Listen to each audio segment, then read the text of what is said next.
आंदोलन में मैं सशरीर मौजूद नहीं था। रिकॉर्डिंग नहीं हो पाएगा। वजह यह है कि मैं बीमार हूँ। इसी तरीके का एक प्रोटेस्ट था।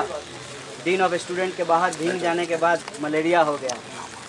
आज मैं पहली बार कैंपस आया हूँ। उसके बाद मुझे पता चला कि प्रोटेस्ट हो रहा है, सीधे यहीं आया। तमाम लोगों की बातचीत सुन रहा था, मामला पता चला है। कुछ चीज़ें बहुत अजीब हो रहा है इस देश में। देश का प्रधानमंत्री बोलता है डिजिटल इंडिया, सबको मोबाइल देगा, और यहाँ हमारा वाइस चांसलर कहता है कि गार्ड मोबाइल इस्तेमाल नहीं करेगा। इसको थोड़ा समझने की ज़रूरत है कि एक तरफ जो लुभावने नारे दिए जाते हैं, ये सब लुभावनापन ही है। ये देख रहे हैं आप, ये जो झंडा लगाया गया है, सुंदर बनाया जाता है चीज़ों को। और दूसरी तरफ उसको जो सुंदर बनाने वाले लोग होते हैं, हाइजीन होना चाहिए कैंपस में। एक कमेटी बनाई गई है, हम लोग भी उस कमेटी में हैं। जा करके देखेंगे कि बाथरूम साफ़ है कि नहीं है, कैंटीन में अच्छा खाना पक रहा है कि नहीं पक रहा है, बहुत अच्छी बात। लेकिन जो उसको साफ़ करता है अपने हाथों से, जो उसको सुंदर बनाता है अपनी मेहनत से, उसके लिए कोई सुविधा नहीं है। डिजिटल इंडिया है, लेकिन गार्ड मोबाइल इस्तेमाल नहीं करेगा। इस देश के अंदर मिनिमम वेज की बात की जाती है। श्रम मंत्रालय है, एक मंत्री हैं और एक लेबर इन्फोर्समेंट ऑफिसर होता है, जिसका काम होता है जाकर के देखे कि किसको मिनिमम वेज मिल रहा है, किसको नहीं मिल रहा है।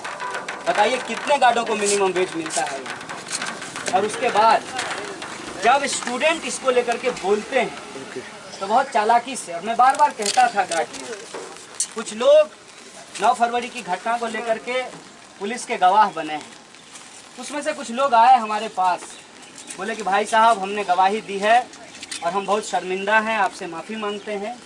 हमने बोला कोई बात नहीं है, आप शर्मिंदा मत होइए, माफ़ी भी मत मांगिए, ये वक्त की बात है।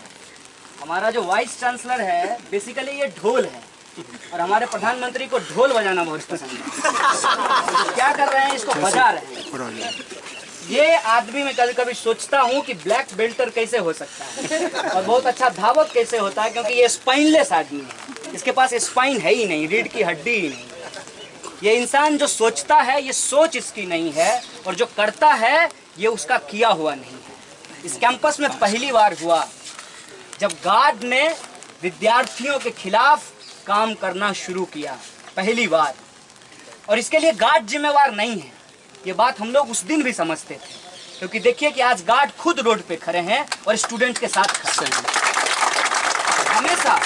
हमेशा इस बात को आप समझ लीजिए कि अगर हॉस्पिटल के अंदर, खास करके मैं अपने गार्ड भाइयों से कहना चाहता हूँ, अगर डॉक्टर बदतमीज होगा तो चपरासी भी बदतमीजी करेगा। सिस्टम के अंदर जो सिस्टम का बिहेवियर होता है वो कभी भी नीचे खड़े लोगों से तय नहीं होता है, ऊपर बैठे लोगों से तय होता है। यही सूरज प्रकाश, इससे पहले इसका उठक बैठक भी हम लोग करवाए हैं, लेकिन इसका मन इतना बढ़ा क्यों? इसका मन इतना इसलिए बढ़ा है, बहुत शर्मनाक बात है, क्योंकि हमारे ही स्टूडेंट रिप्रेजेंटेटिव कहते हैं कि एक बार आप सोच लीजिए कि आप FIR कराना चाहते हैं कि नहीं।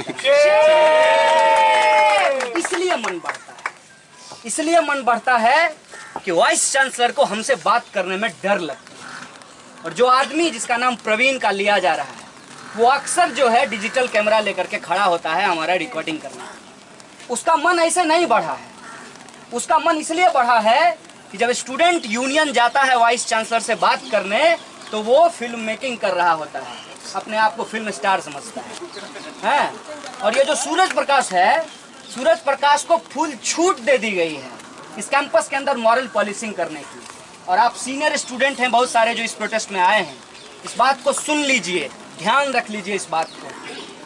PSR के अंदर जो फर्स्ट ईयर के लड़के और लड़कियां हैं, उनकी उठक बैठक कराता है ये सूरज प्रकाश। कहता है कि मोबाइल नंबर दो, तुम्हारे बाप को फोन करेंगे, तुम रात को 12 बजे लड़के के साथ क्यों घूम रहे हो। गार्ड भैया, अरे कोई जरूरी नहीं है बहन से बात करने की। अरे मन होगा तो गर्लफ्रेंड से ही बात करेंगे, तुम्हारे बाप का क्या है।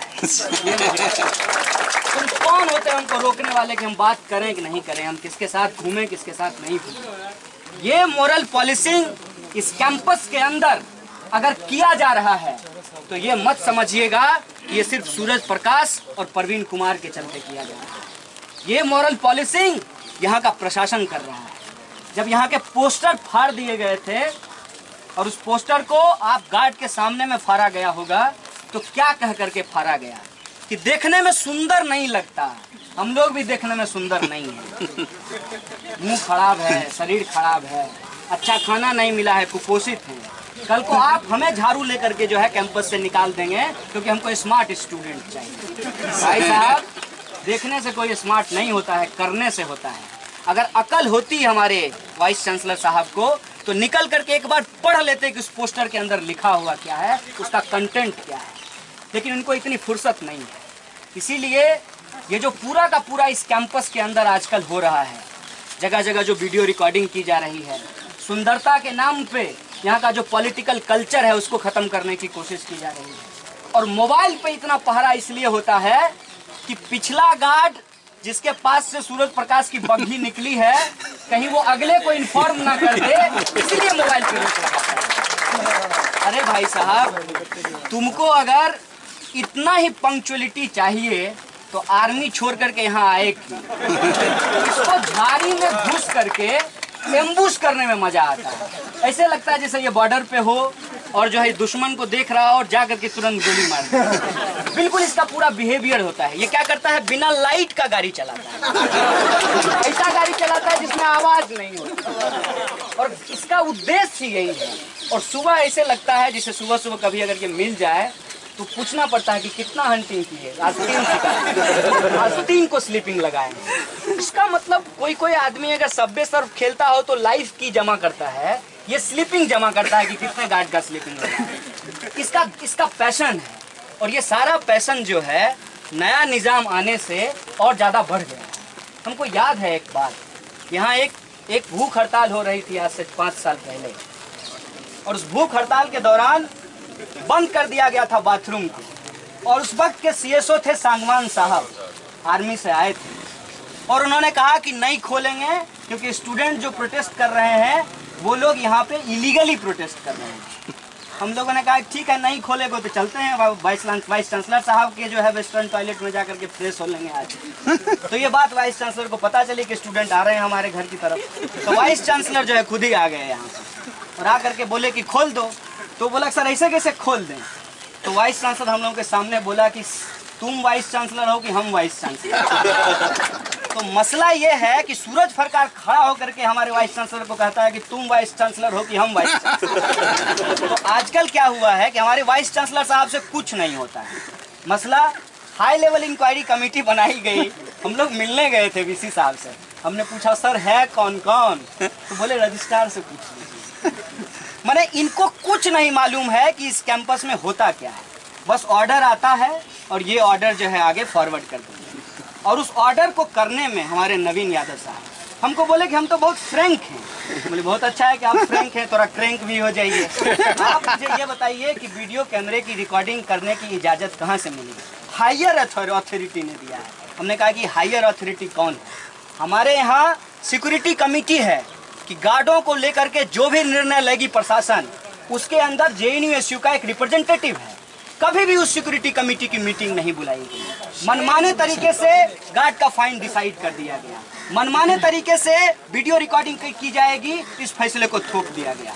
मनमाने तरीके से ब्यूटिफिकेशन के नाम पे जो हमारा पोस्टर कल्चर है उसको खत्म करने की कोशिश की गई। मनमाने तरीके से इनको जो मन कर रहा है वो फैसला ले रहे हैं। इसी सिलसिले में कल एग्जीक्यूटिव कमेटी की मीटिंग और जुनूटा के रिप्रेजेंटेटिव यहाँ आए थे, जुनूटा प्रेसिडेंट आए थे। उन्होंने कहा है कि गार्ड की इस लड़ाई में स्टूडेंट यूनियन के साथ साथ टीचर यूनियन भी पूरी तरीके से उन्होंने कहा है कि हमने जो चार्टर ऑफ डिमांड बनाया है कल उसमें हम गार्ड के इस इशू को भी ऐड करेंगे।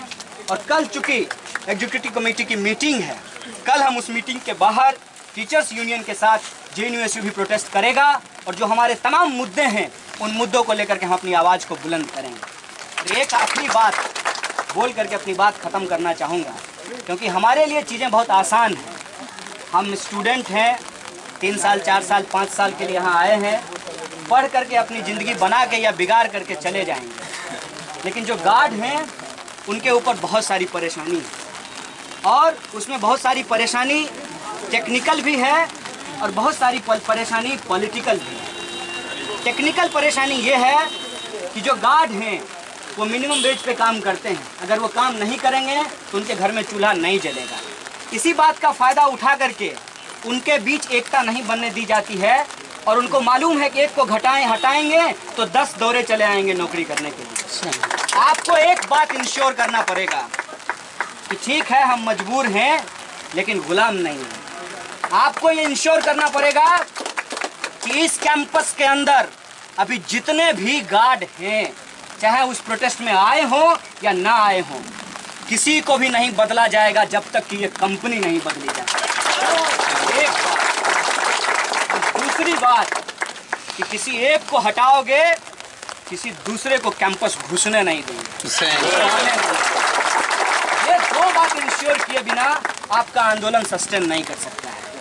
कोई भी नई बहाली यहाँ पर नहीं होगी। जो हैं वही काम करेंगे और तब तक काम करेंगे जब तक कि ये कंपनी रहेगी। और दूसरी बात, वो सूरज प्रकाश जो है वो सरकारी गार्ड है और आपको पता है कि लोग बच्चे को पढ़ाना चाहते हैं प्राइवेट स्कूल में, लेकिन नौकरी सरकारी चाहते हैं। सरकारी इसलिए चाहते हैं क्योंकि सरकारी नौकरी में सोशल सिक्योरिटी होती है और उसी सोशल सिक्योरिटी का फ़ायदा उठा करके ये उसको बचाने का प्रयास करेंगे। उसका क्या होगा, मैं कोई आसमानी वादा आपसे नहीं करना चाहता। किसी को भी सरकारी नौकरी से हटा पाना बहुत मुश्किल होता है, लेकिन वो जो दूसरा आदमी है सुपरवाइजर प्रवीण सिंह, मैं ब्रह्मपुत्रा रहता हूँ और मुझे वहाँ खबर है उस टेंट की। वो शराब पी करके रोज़ हंगामा करता है और गार्ड के साथ मारपीट करने की उसकी पुरानी आदत है। किसी भी सूरत में वो आदमी इस कैंपस में दोबारा ड्यूटी ज्वाइन नहीं करेगा, ये बात हम इंश्योर करेंगे। और आप सब लोग अपनी एकता बनाए रखिए। हम लोग इस लड़ाई को लड़ेंगे और जो मिनिमम वेज का सवाल है और लोगों के जो सेल्फ रिस्पेक्ट का सवाल, डिग्निटी का सवाल है, हम उसे कॉम्प्रोमाइज़ नहीं करेंगे। बहुत बहुत शुक्रिया।